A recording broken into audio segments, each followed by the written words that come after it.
So, about your book, why don't you give us a little idea about what got you interested in this particular topic?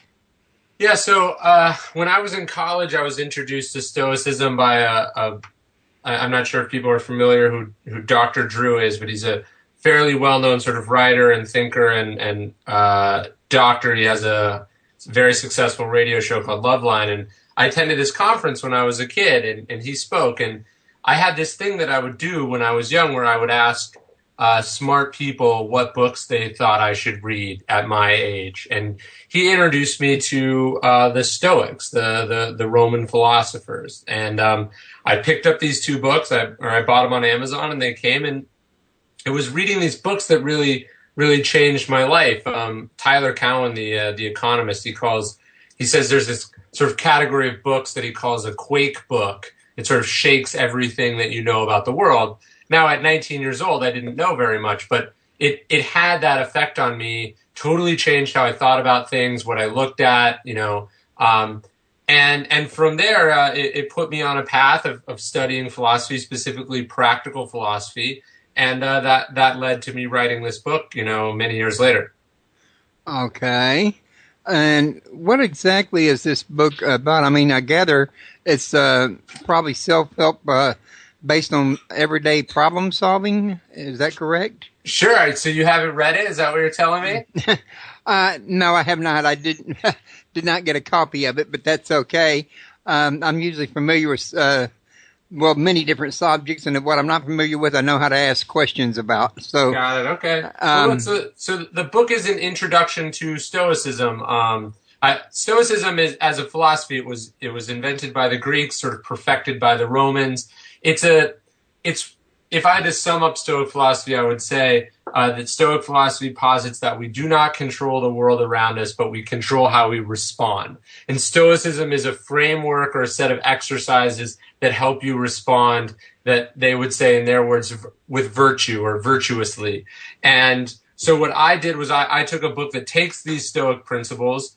Stoic philosophy is not, arbitrary or existential questions about why we exist. What is the meaning of right and wrong, but instead, what is right and wrong? And so in the obstacle is the way, essentially what I do is I take Stoic philosophy and then I illustrate it with stories from history. So everyone from Demosthenes, the Athenian orator, to Reuben Carter, the heavyweight boxer who recently passed away, Thomas Edison, Samuel Zemurray, all sorts of great historical figures who illustrate or lived the Stoic principles, and specifically in adverse situations that they turned to their advantage. Okay. So, now I'm kind of familiar with the philosophy without having read about it, only I never knew it by its name. Sure. But I mean, I've never really read about it per se. However, I kind of had this thing going on about, the philosophy itself in everyday life, if that makes any sense to you. Yeah, sure. Kind of like living by it without knowing you're living by it. You know what I mean? Yeah, sure. Look, Stoic philosophy is very much common sense philosophy. It's very much, I think, timeless wisdom.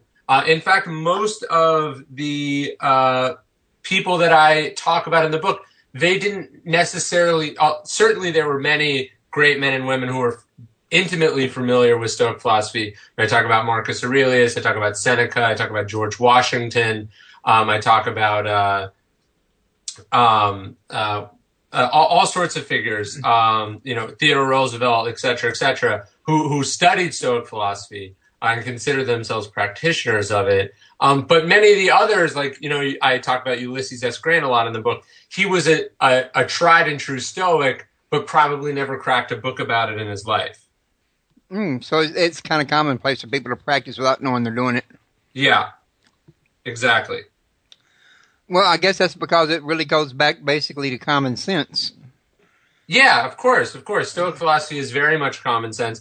It's very much, as I say in the book over and over again, Stoic philosophy is simple, but that doesn't mean it's easy. And so, controlling your perceptions, controlling your emotions, these are things that the Stoics talk about repeatedly because they take repeated practice to get right. Right. Well, it takes practice, I think, if you ask me, because understanding the principle is easy enough. But when you're actually in the heat of the moment and you're dealing with things, it's not so hard to want to stop and think when it's so much easier to do what's natural, in other words. Yeah, of course. And look, I think a lot of our natural impulses are great. So I trained in Brazilian Jiu-Jitsu for a long time. And one of the things you learn when you train in any sort of martial arts is that, we tend to think that like, oh, if you were in a fight, you would know what to do. You have your instincts would serve you well. And in fact, many of your instincts in extremely stressful situations are the opposite of what you want to do, right? The thing that you reach out and do or the way that you cover your body or the things that you do set you up for all sorts of submissions and problems. So Stoicism is really a tried and true formula for doing the right thing at the right time in the right situation. Once you master it. Yeah, of But course. the thing is, you got that little ego side of you always wanting to step in and get in the way. So I think the biggest part of the mastery is the self, the ego part of the self, in other words. Yeah, sure. Yeah, I would say that the Stoics believed the ego to be one of our most insidious enemies, and I would certainly agree with that. Yeah. Now, one of the things I always tell people is don't take that to actually mean that you need to destroy that part of you or get rid of that part of you, because it is a part that does serve a function. It's more an idea of learning how to work with it. Yeah, or controlling it or channeling it or directing it rather than destroying or suppressing it. Rather than letting it hold the reins, you hold the reins. Right, exactly. You tell that horse which way to turn. That's well put. So, sounds like a really pretty interesting book. It's already out on the market, right? Yeah, it came out in May.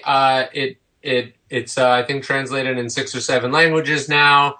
It sold very well. It's definitely taken hold in all sorts of weird contexts that I wouldn't have maybe initially anticipated. It's done well in the sports community. A bunch of athletes, some NFL teams have picked it up. It's been successful in the military, which makes sense. The Stoicism is very much related to the sort of martial life. And it's also done big in like 12-step addiction groups. And then, of course, Stoicism has taken up, it sort of taken hold in the Silicon Valley, sort of entrepreneurial mindset as well. Well, yeah, I think that's because it's such a universal principle. Yeah, of course. Everyone wakes up in a world that does not act how they want it to act. And they face obstacles on the path to whatever they happen to be doing. What Stoicism is a way of confronting that and understanding that you have an opportunity in every example of that adversity to turn it into something. Which actually the government shows in their actions in the wars that we have exactly how much Stoic principle that they're applying. Sure, of course. And then you get incidents like in Ferguson.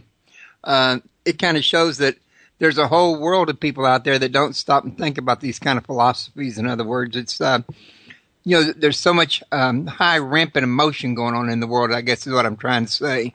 No, look, I would agree with that, and I think part of the problem is that we have, as a culture, said that philosophy is what you do in the classroom, and it's what only a small group of people learn or find relevance or importance in. And in fact, the Stoics would have been aghast at that thought. To them, philosophy was a way of life. In fact, philosophers were people who lived model lives in the real world. Marcus Aurelius, the most powerful man in the world, he's a philosopher, right? Cato, another Roman politician, never writes anything down, but is considered one of the great Stoic philosophers. Now we see this artificial split between action and academia, and that is not how Stoicism was practiced for the last 2,000 years. Well, when did the practice first start? Really, about the days of Jesus? No, well before that. Although, Seneca, the great Stoic philosopher, lived during the time of Jesus.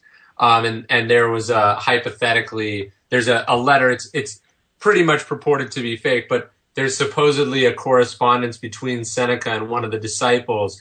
But no, Stoicism goes back, well into the ancient Greeks. It's a descendant from a handful of different philosophies. It really came into its own during the sort of decline and fall of the Roman Empire. And then I would say that most of its better tenets were absorbed into Christianity.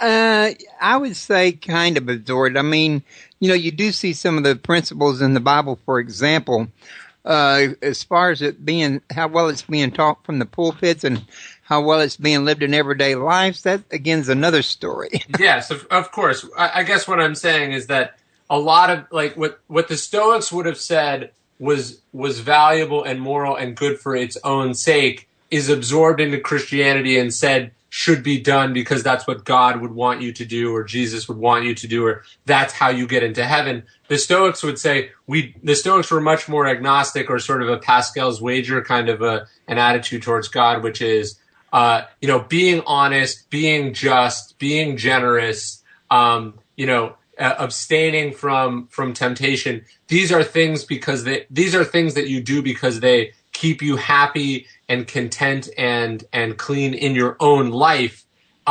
Whatever implications they have in the next life are of secondary importance. That's because most people don't believe in a second life, especially ones that go to church. Of course. I myself, I think there's a better chance that you're going to live in another life than there is of going to hell.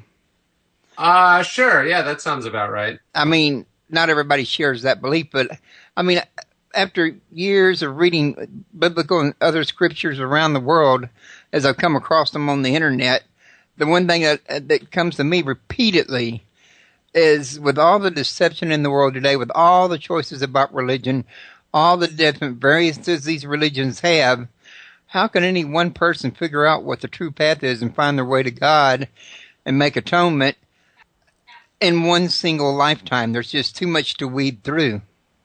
Yeah, I think that makes sense. I'm much more of the mindset that we face difficult and pressing enough problems right in front of us, and provided that you sort of live a life according to a certain moral code, I tend to gravitate towards the one laid down by the Stoics.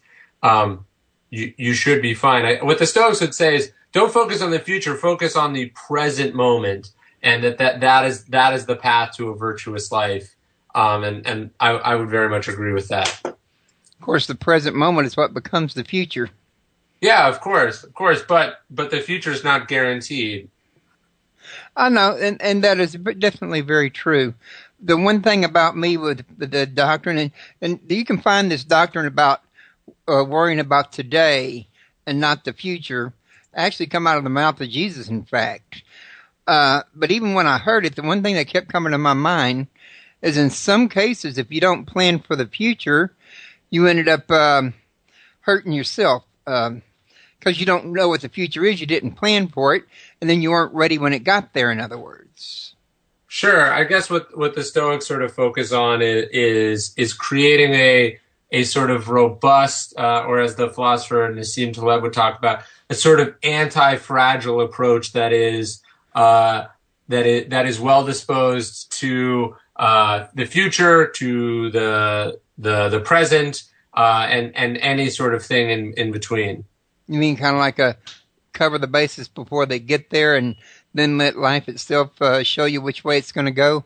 Yeah, look, like the Stoics were actually very big on negative visualization rather than positive visualization, which I think is a very interesting idea. Instead of focusing on everything that you want to go right, why don't you assume that things were going to be broken? There's they'll say, like, the cup is already broken. I've already envisioned losing the life of my child or my wife or even my own life.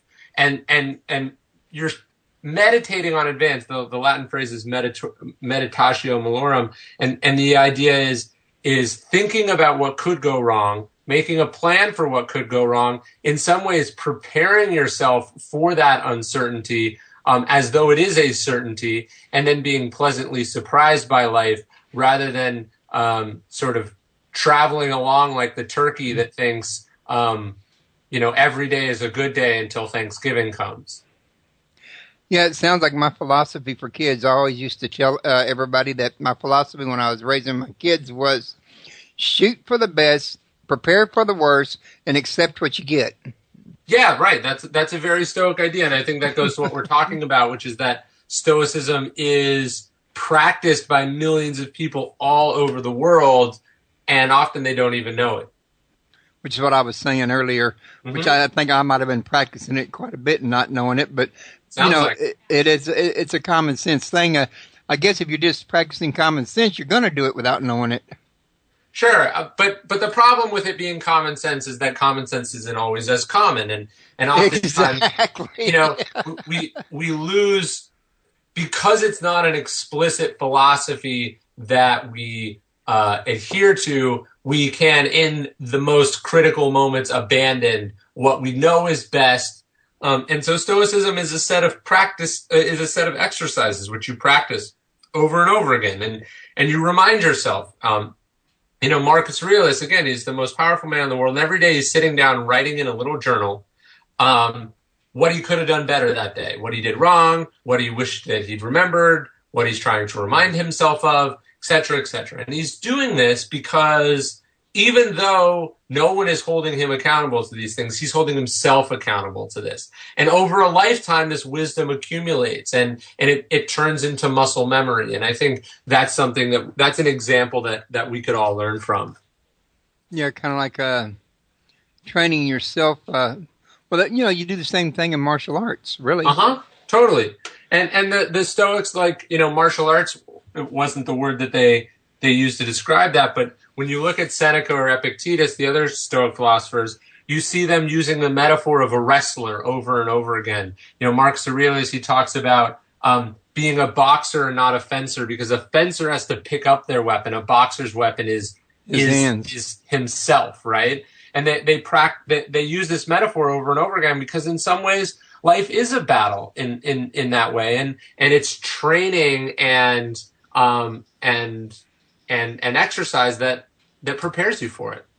I think that from my perspective anyway, and I know not everybody agrees with me, that mental preparation is perhaps the most important of all preparation. I would certainly agree with that. Because, you can't go into a fight without mental. You can't go in and cook without your mind.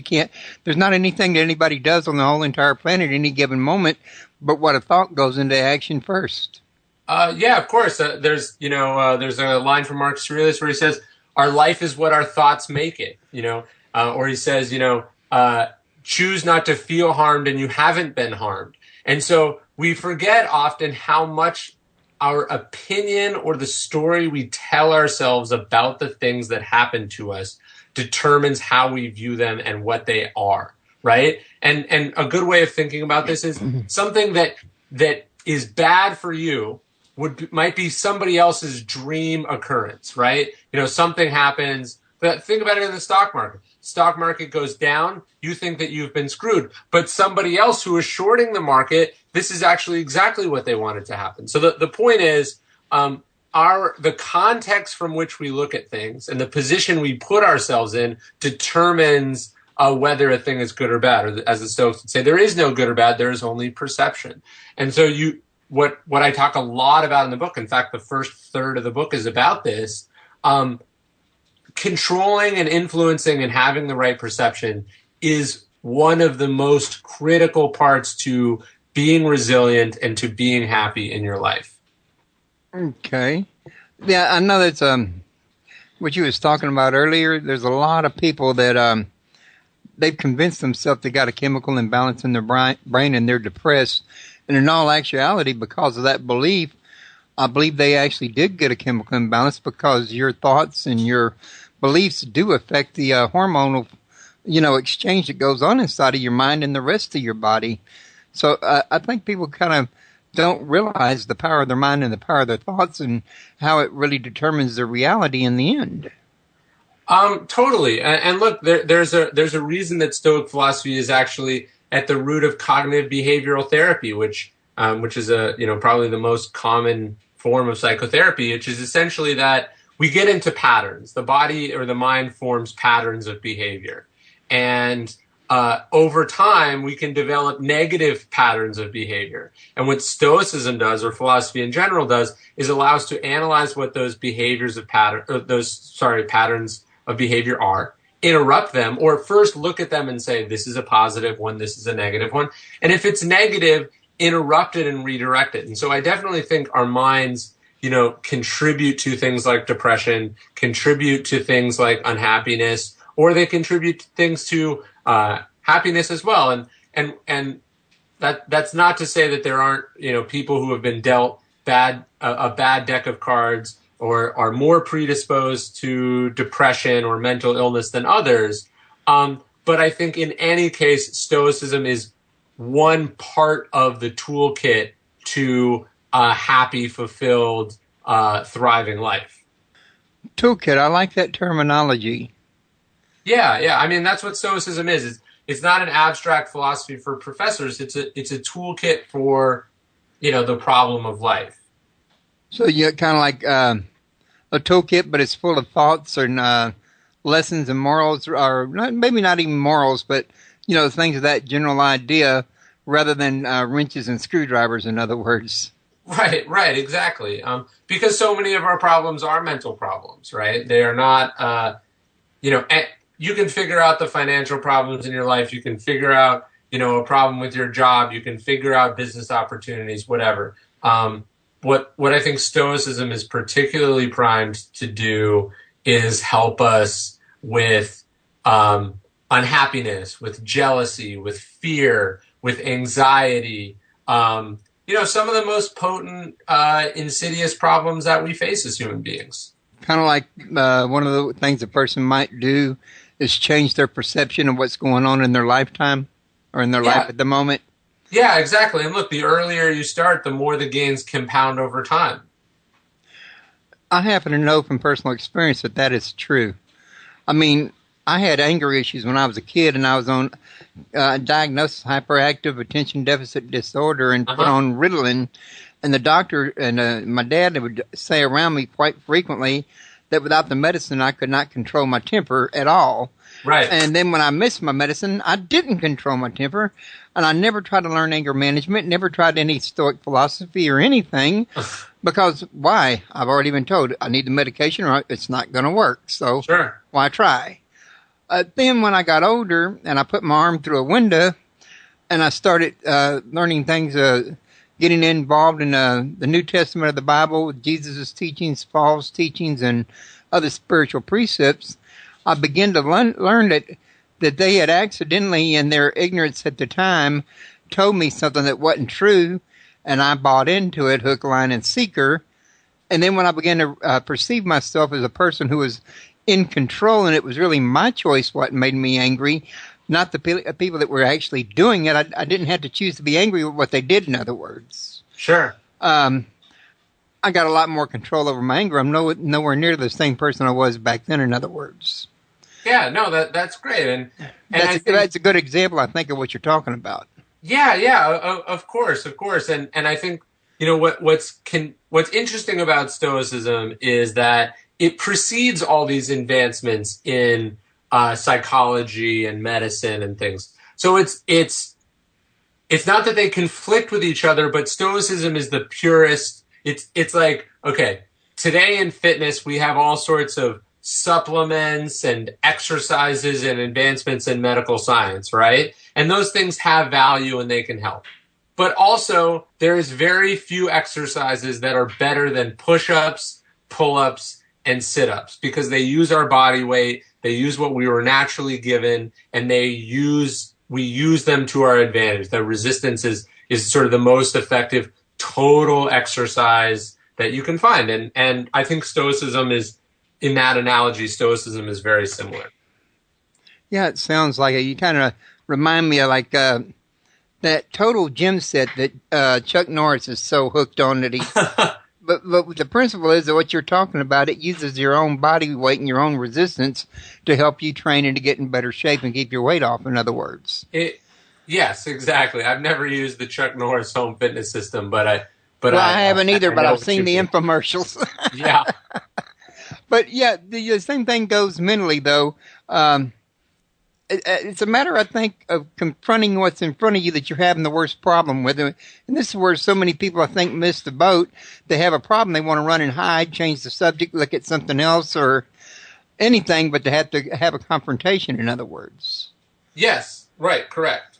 We tend, ironically, we tend to face problems in our lives, and the first thing that we do is make them worse with our attitudes.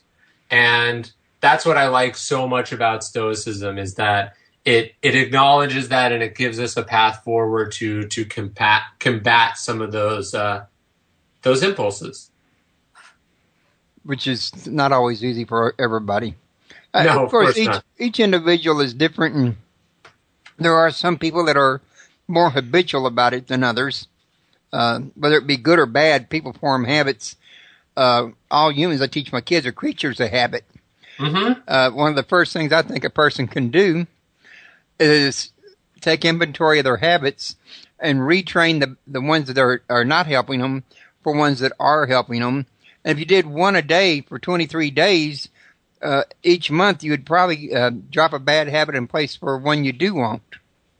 Yeah, I mean, Stoicism is about taking a or as they would say in Alcoholics Anonymous and stuff, a ruthless moral inventory of yourself and identifying what's positive, what's negative, making amends for what is negative, and then working on accentuating the positive and fixing the negative. And yeah, I very much agree. I think it's not just about a 23-day sprint to improve your habit, but a lifetime of these exercises. You Well, start, I and said there that you grow because faster, better.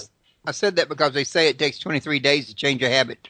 Yeah, no, I know, and and you can see how if you do this over the course of your life, you get better and better. Like I was it Warren Buffett who says the most powerful force in the universe is compounding interest. You see that in your own life with good habits. I never looked at it that way, but I guess you do have a good point. Excellent. Yeah, excellent point. um, so basically, this book you got on the market now. It's got like different chapters on different parts of kind of like a toolkit, you might say. Yeah, sure. So the book is in three parts. It begins with perception, which we just talked about. The second part is action, how you actually solve or deal with the problems that you face. And then the third part is will, and I don't mean that in the willpower sense. I mean it. The Stoics sort of see will as this as more of like a fate, right? So it's sort of how do you think about your problems? What do you do about your problems? And then what do you need to accept or come to terms with with your problems? Those are the three parts of the book, and each one of those parts is illustrated by stories. The first the part on perception it begins with John D. Rockefeller, who's a very sort of stoic and clear-headed and clear-minded individual. The action part of the book begins with the story of Demosthenes, the Athenian orator who was born with a terrible speech impediment. He had abusive parents step parents who stole from him, and he goes on to be the most powerful speaker in all of Greece. And then finally, I end with the story of Abraham Lincoln, who was a man who underwent not only great difficulty in his life, but also dealt with depression, like we were just talking about. In fact, crippling suicidal depression. But it was in struggling with this and coming to terms with who he was and how he was born that he built the greatness that eventually led the U.S. through the Civil War. And so those three parts, I think, are the most critical disciplines in Stoicism. Then I individually illustrate them with stories. And I always heard those when I was growing up is God grant me the ability to change the things I can change. What was it? The wisdom to know the difference. Right. The wisdom to know the difference was the last one. Yeah, the courage to change the things I can and the wisdom to know the difference. Yeah, that's the Serenity Prayer, which millions of people in all the different 12-step groups recite multiple times every single day. And that is pure Stoicism. The Epictetus, he put things in two categories: the things that are up to us and the things that are not up to us. So, you and I can do an amazing job on this podcast. It's not up to us whether a million people are going to listen to it or not, right? Or if technical difficulties destroy the file while we're in the middle of it. You control whether you're on time for something. You don't control whether somebody else is on time. You control your behavior. You don't control your reputation. Making the distinction between you and what other people control is one of the most critical parts of Stoicism. It's also one of the most critical parts of I think, a formula for happiness, period. Yeah, and I think it also deals with things like, and we've already covered this, but I'm kind of, breaking it in a new angle, I think. Uh-huh. It's like you can't control somebody being late. However, you can control whether or not that person being late is going to wreck your day. Yes, exactly. And in a lot of people's cases, and I got to tell you, Ryan, I hear people all the time that set themselves up for it. I mean, you hear people say, if you do this, so help me God, I'm going to be so mad, well, you're Sure. predisposing yourself to the decision before the actual situation occurs, in other words. Yes, right. You are setting yourself up to be unhappy. Then common sense would ask you, why don't you find out why you do that and stop doing that? Because it'll make you a much happier person, because some other people are going to do what they're going to do. Oh, totally. Marcus Aurelius, he says you can hold your breath until you're blue in the face, and they're going to keep on doing it. And that was really perhaps one of the truest statements I think I remember hearing in a long time. Sure. Because I actually know people that are like that. They just do it habitually. Some people, if you try to talk to them about it, what's bothering you that they do, they can't figure out what's bothering you, even though you're explaining it to them in plain English, in other words, much less stop doing it. So if Sure. this is going to be the case, you got a choice. You can let it wreck your day, or you can find a way to accept it for what it is. Yeah. I mean, I think at the end of the day, what makes us so upset about other people is that they don't behave exactly how we want them to behave. And that's a very naive, childish attitude. Yeah, that probably is. And yet some of us grown-ups, whether we do it a lot or not, we do it at least on occasion if we don't do anything else. Yeah, of course. Of course, it kind of goes back to one of my sister's philosophies. When you're up to your elbows in alligators, it's kind of hard to remember you're there to clean the swamp. Yeah, sure. She used to say that, and I loved it, and I decided I was going to steal it because, that's one of the perhaps life's truest statements. Right then and there, right during the heat of the moment, you're not going to remember, wait a minute, I could choose not to let that bother me. No, who does that?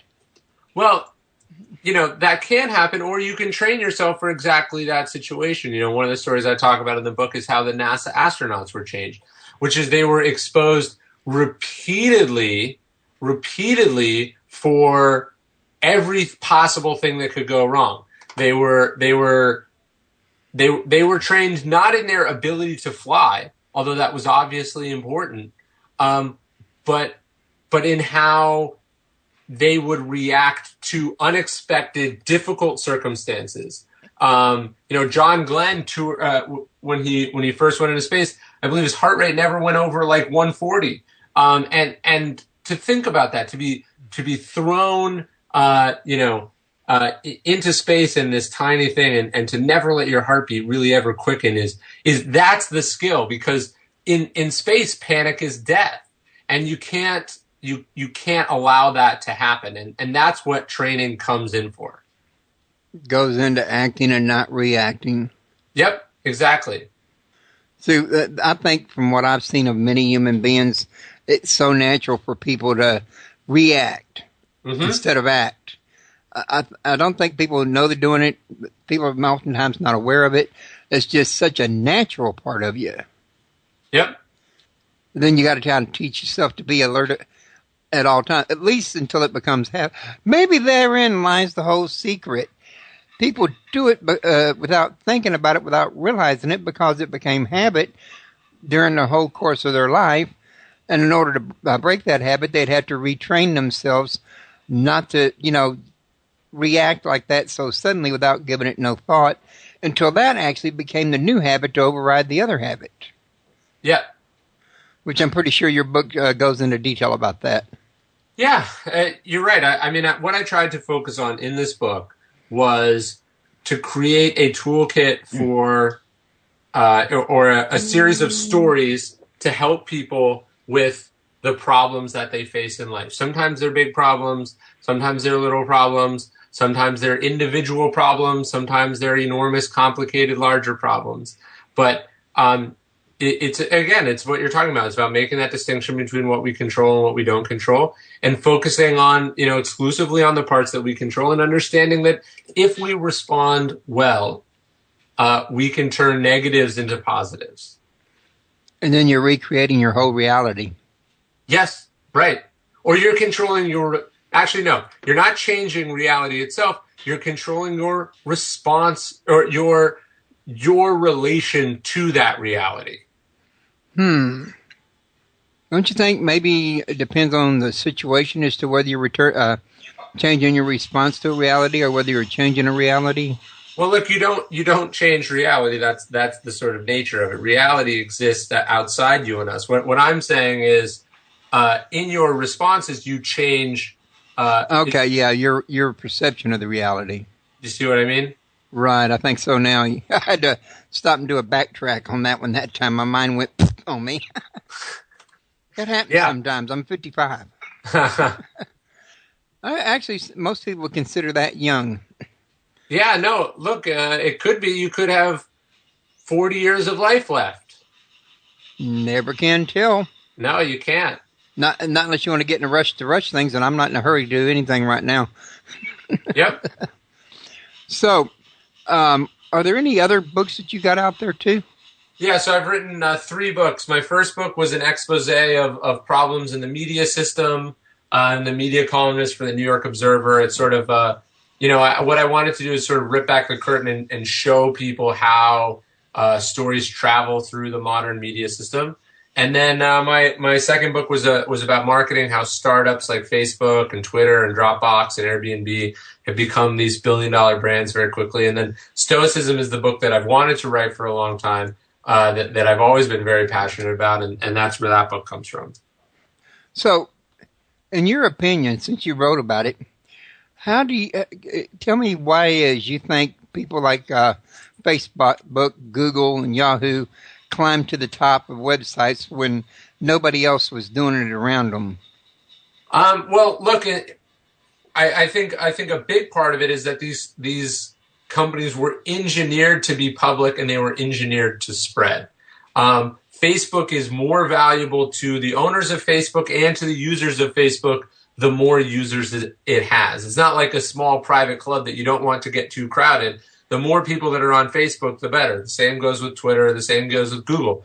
And they've created a feedback loop where the more data they have, the more valuable the service is, the more stuck to the service you are. And so what I argue in the book is that this is not an accident. These were very deliberate marketing decisions. And it's far more effective marketing-wise than a lot of the things that we're used to, like traditional advertising or celebrity endorsements.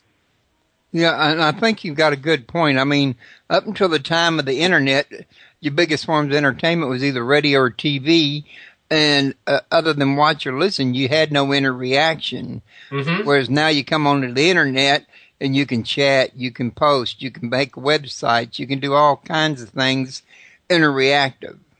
Yep. So I think maybe what you're talking about, and it makes a lot of sense, they saw the potential for interaction and tapped into that to grow before anybody else thought about it, in other words. Yeah, of course. What these companies have really done is they created what you call growth engines.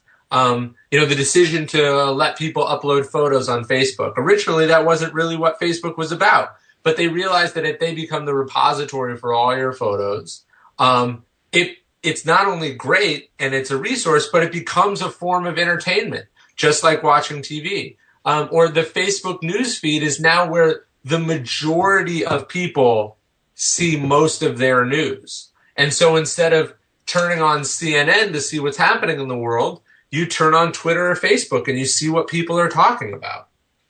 That is true. I know I myself, I went through Facebook and, well, I want to like this one, I want to like this one, and this one, the ones that I wanted to see in my page feed, in other words. And now every day, several times a day, I'll go through Facebook and run down and see what's new. And then, of course, what I like, I'm going to share.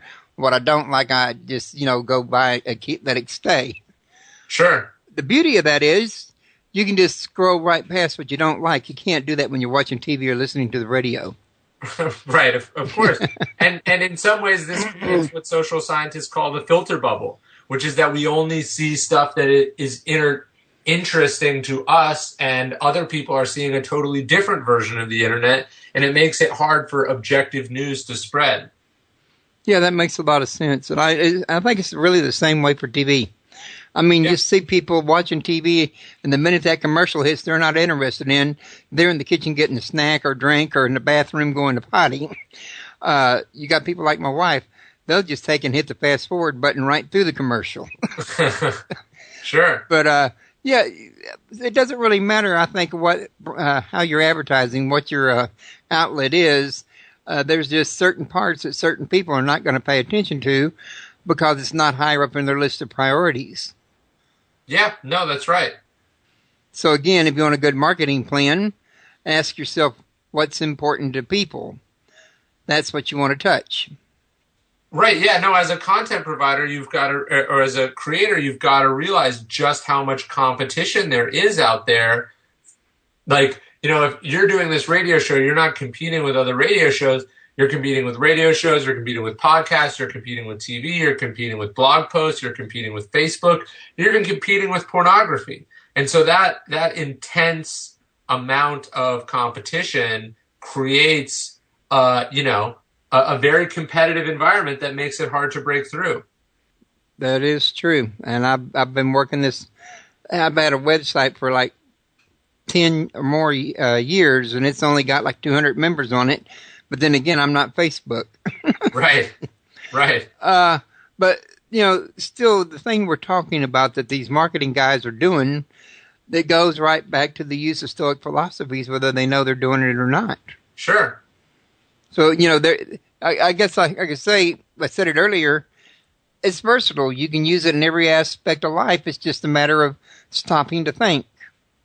Yes, right. Stoicism, look, if Stoicism could help Marcus Aurelius, who's the emperor of Rome, sort of do his business. And if it can help Epictetus, who was a former slave who became a teacher, and if it can help Seneca, and it can help presidents and soldiers, and it can help painters and writers and activists through history, chances are it can probably help you, whether you're doing a business or you're a creative, or you're a stay-at-home mom, or you're a kid trying to find their way in the world, or a way out of school or work. Yeah, right. That's what kids are usually busy trying to do. Well, Listen, we got roughly about 10 minutes left of this show, and I get down to this here point because in 10 minutes they're going to have music interrupt us, and at that time it'll be too late to ask you. Okay. So I want to ask you now: is there anything that you would like to get out there that I haven't helped you already cover? No. So, I mean, one thing that I do that's become a big thing for me is every month I have a newsletter where I give reading recommendations. I read a lot. It's the foundation for all my books. And I started this list maybe 7 years ago with 100 people, and it's now 30,000 sort of voracious readers who take those recommendations and apply them in their own life. And you can subscribe to that on my website. It's just ryanholiday.net. You can follow me on Twitter, which is @RyanHoliday. And then my books are available on Amazon and at basically any bookstore you could find. You don't really keep up with your Facebook page, do you? I mean, I just have a personal Facebook account. I don't have one for the books. Right. No, I asked because I went over there 2 or 3 days ago and friended you, and you didn't accept it yet, so I kind of figured you don't keep up with it. Yeah, I mean, I try to. I think there's a couple hundred people that I have to go through to friend or unfriend. I'll get around to it. You're a very busy man. So how much is your newsletter, or does it cost anything? Oh, no, it's nothing. It's the only cost is whether you end up buying the books from Amazon or not. Okay. So you don't have just your books in that newsletter, is it, though? You got... No. These are exclusively books that I've read from other people that I think are worth your time. Oh, so you've already read them before you recommended them. Of course. You can't recommend a book you haven't read. I don't know. I think I've seen some people do it. I did. Well, I won't like say it's that. a good idea, but I think I've seen people do it because they'd recommend it to me, and I didn't like it after I read it. Of course, that goes back to something else, though.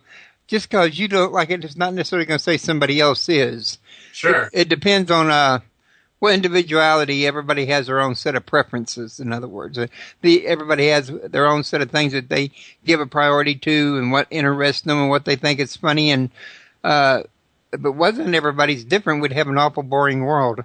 Yeah, of course. Look, I don't like. I recommend the books that work for me, and I hope they work for you. And I realize that we all have our own individual tastes, and if you don't like it, no harm, no foul.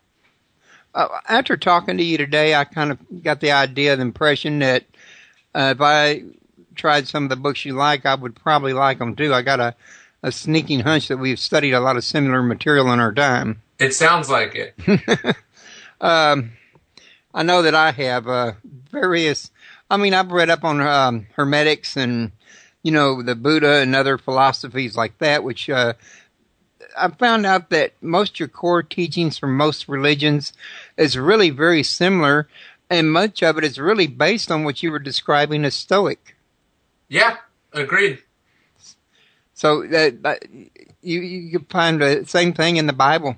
Yeah, and the Buddha had similar teachings. As a matter of fact, I got a book on here that I just downloaded last night that, well, if it'll open up, it's not wanting to open for some reason. There it goes. It's called Bible Myths and Their Parallels in Other Religions. So, this author's got I guess, covers where you can find similarities in Mithraism and Christianity, Zoroaster and Christianity, etc., etc. I think most of the stuff goes back to ancient Egypt. Yeah. I mean, look, I think humans have been dealing with the same essential core problems for all of its history, and every society works out its own solutions to those problems, and there's a lot of value in each one, and ideally we should be getting better as we go along. Now that leads me to question, though, if it's been going on this many thousand years, how many more thousands of years will it take before humanity really starts to, I guess, profit from it as a whole, unilaterally across the planet, in other words? I'm sure we'll never figure it out. May not ever happen. I don't know. Right. But that would be kind of nice if it did come around to the whole world somehow. But not everybody shares that interest. Okay, now, you want to tell everybody where your website is again? Yeah, it's ryanholiday.net. I'm at Ryan Holiday on Twitter. My books are The Obstacle is the Way, Growth Hacker Marketing, and Trust Me, I'm Lying. Trust me, I'm Ryan. That'd be the last thing I'd trust them to sound. I mean, they say never trust a guy that says, trust me. Right. No, it's called The Liar's Paradox. Okay, now, can you give us a brief description before the music starts? You got my curiosity going. Well, The Liar's Paradox is if someone says, I'm lying, can you believe them? So it's a whole book about... No, the book is about the problems of our media system. It's just a clever title is all. Oh, okay, I got you. Kind of like that book out there on the market. Everything you read in here is something about it's not true, but it's exactly the way things are. I'm pretty sure you've heard of the book. Right. That's the Liar's Paradox as well. Okay. And is there anything else you got going on that you'd like to share with the listeners real quick? No, that's it. Look, I look forward to connecting with everyone. I really appreciate you having me on, and good luck with everything. All righty. Well, good luck to you, and I appreciate you being on. I really enjoyed our time together, and I hope we can do it again in the future. All right. Thank you. Thank you.